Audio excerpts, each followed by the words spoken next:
PM으로 일을 하고 있는데 마케터랑 어떻게 일을 해야 되나요? 간단한 질문이지만 재미있는 질문이고요. PM들이 고민을 굉장히 많이 하는 질문일 거예요. 자, 원시적인 형태를 한번 생각해 봅시다. 제가 늘 비판하는 기획자에게 모든 부담이 짊어지는 워터폴 조직. 기획자가 결정을 하지 않으면 금호도 움직일 수 없는 조직을 제가 보통 워터폴 조직, 그 다음에 펑셔널 조직이라고 얘기를 하죠. 근데 거기서 어느 정도 벗어나서 보통 스쿼드라고 불리거나 뭐 셀이라고 불리거나 에자일 팀이라고 불리거나 하는 걸 프로덕트 관점에 팀이 생겼다고 쳐요. 그럼에도 불구하고 그러면 외부 인터페이스가 아예 안 생기느냐? 그게 아닐까라는 거죠. 마케터랑 얘기를 해야 될 수도 있고 세일즈 팀이랑 얘기를 해야 될 수도 있고 고객 운영 팀도 있을 수 있고 등등 여러 외부 인터페이스들이 생길 거란 말이죠. 자, 그럼 요게 프로덕트 팀이 처음에 나온 이유부터 생각을 해보면요. 프로덕트 팀은 스스로 자생할 수 있어야 되고요. 그 다음에 스스로 발전해 나갈 수 있어야 되고 스스로 주도권을 가지고 결정할 수 있어야 되고 프로덕트에 대해서 누구보다 잘 이해하고 잘 만들 수 있어야 되는 팀이 프로덕트 팀입니다. 이거를 우리가 흔히 얘기할 때 싱글 스레드 팀이라는 얘기를 하죠. 단일 스레드로 이 사람들이 뭔가를 독립적으로 할 수 있는 게 가장 효율이 좋다는 얘기입니다. 근데 외부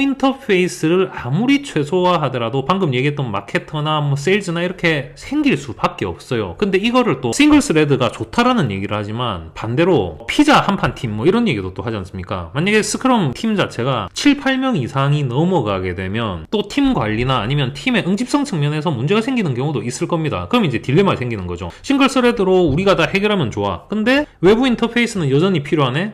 그럼 이걸 어떻게 해결해야 돼? 라는 이제 질문 또는 고민들이 생기는 거죠. 사실 정답은 없습니다. 이게 효과가 가장 좋아요. 그 다음에 이거를 하면 무조건 좋습니다. 라고 얘기를 할 수 없는 게 회사마다 상황이 달라요. 그러니까 프로덕트 팀이라고 해서 프로덕트에 힘을 실었지만 어느 정도 프로덕트 마인드가 있는 회사인지는 천차만별이거든요. 프로덕트 마인드가 최고로 있는 그런 조직을 한번 생각해 보겠습니다. 지금 제가 하고 있는 방식은 프로덕트 마인드가 꽤 잘 갖춰져 있는 그런 식으로 저는 운영을 하고 있다 생각하거든요. 이 상황에서 저는 어떻게 운영을 하냐면요. 마케터 세일즈를 데일리 스크럼에 초대를 합니다.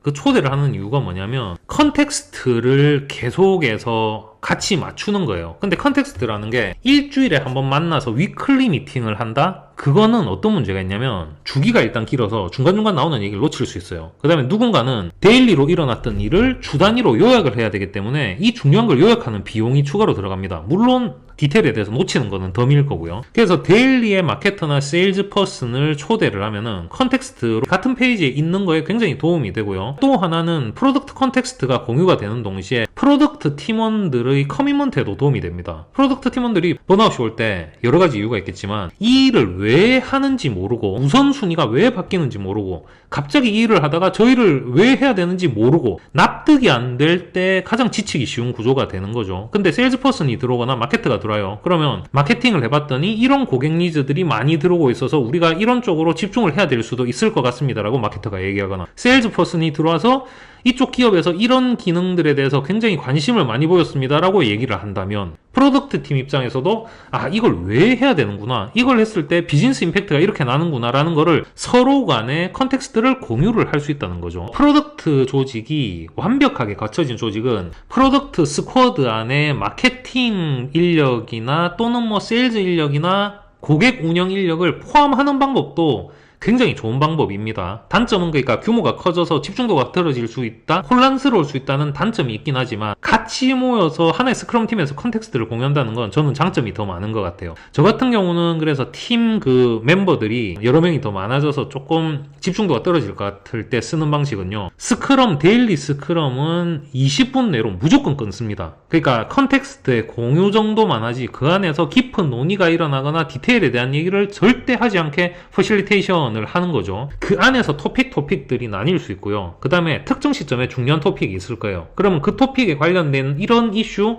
논의사항이 있다만 파악하고 스크럼을 15분, 20분에 끝내고 그 관련자들이 추가로 논의를 시작을 하는 겁니다. 그러면은 이제 우리가 컨텍스트가 한 페이지에 있다는 장점도 얻을 수 있고 그 안에서 논의가 길어져서 집중도가 깨지는 것도 어느 정도 보완할 수 있는 뭐 그런 방법으로 생각이 드는 거죠. 그래서 방금 말씀드린 거는 프로덕트의 어떤 파워가 좀 강해서 세일즈 퍼슨이 안으로 들어올 수 있는 그런 상황일 때 말씀드린 거고요. 회사마다 프로덕트에 이 정도로 힘을 안 싣는 조직이 분명히 있습니다. 그러면은 이제 문제가 굉장히 많이 생기는 게 제가 비판하는 워터폴 조직의 문제점이 프래그먼테이션, 그러니까 기획자, 디자이너, 뭐 프론트 개발자, 백엔드 개발자, QA 그 사이에 단절이 생기기 때문에 그 싱크 맞추는 비용이 굉장히 높고 한 단계가 진행되지 않았을 때 그 다음 단계가 진행되지 않는 그런 디펜던시 문제가 굉장히 크거든요. 프로덕트 팀 안으로 못 뭉쳤을 때 마케터와 프로덕트 팀, 세일즈와 프로덕트 팀 간에 단절이 생기는 거죠. 그럼 어떤 일이 일어나겠습니까? 세일즈는 프로덕트가 지금 뭘 할 수 있는지, 언제 어떤 프로덕트 피처가 나올지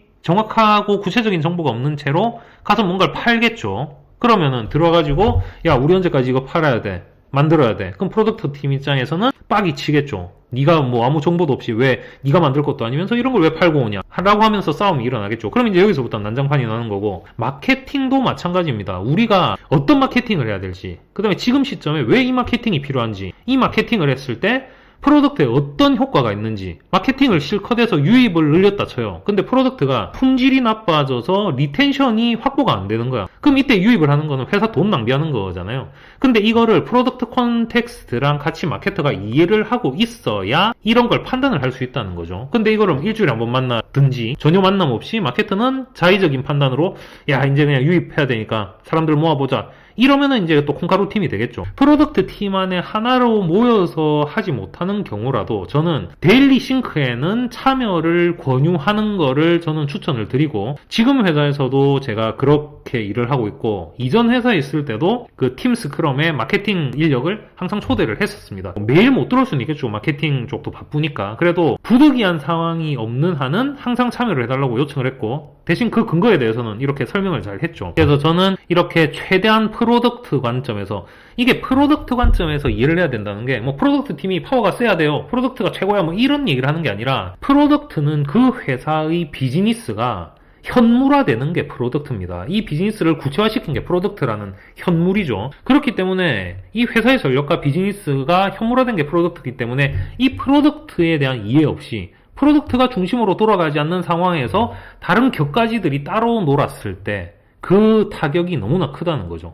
그래서 프로덕트 이 컨텍스트 중심으로 뭉칠 수 있는 그런 팀, 그 다음에 그런 어떤 미팅들을 만들어낼 수 있는 역량이 중요하다. 그럼 이게 그냥 되는 건 아니겠죠. 뭐 마케팅 쪽에서 네가 뭔데 우리 마케팅을 프로덕트 미팅에 부르냐, 뭐 이렇게 할 수도 있을 테고, 그거는 이제 프로덕트 팀의 파워가 어느 정도 있어야 될 수도 있고, 이게 우리 흔히 말하는 커뮤니케이션 스킬, PM들은 왜 이 상황에서 마케터가 같이 들어와야 되고 프로덕트에 대한 컨텍스트를 확보해야만 되는지를 설득을 할 수 있어야 될 겁니다. 이런 것들이 전부 다 커뮤니케이션이고 기대 수준 관리이기 때문에 PM이 어떤 일을 할 때 어떤 상황에서도 굉장히 중요한 요소들인 거죠. 요약을 하면 프로덕트 팀의 컨텍스트를 최대한 싱크를 자주 하고 같은 페이지에 있을 수 있는 방법을 어떻게든 찾아야 된다. 그래야 외부 인터페이스랑 효율적이고 효과적으로 일할 수 있는 방법을 찾을 수 있다. 영상이 마음에 드셨다면 좋아요, 구독, 알림 설정 부탁드립니다.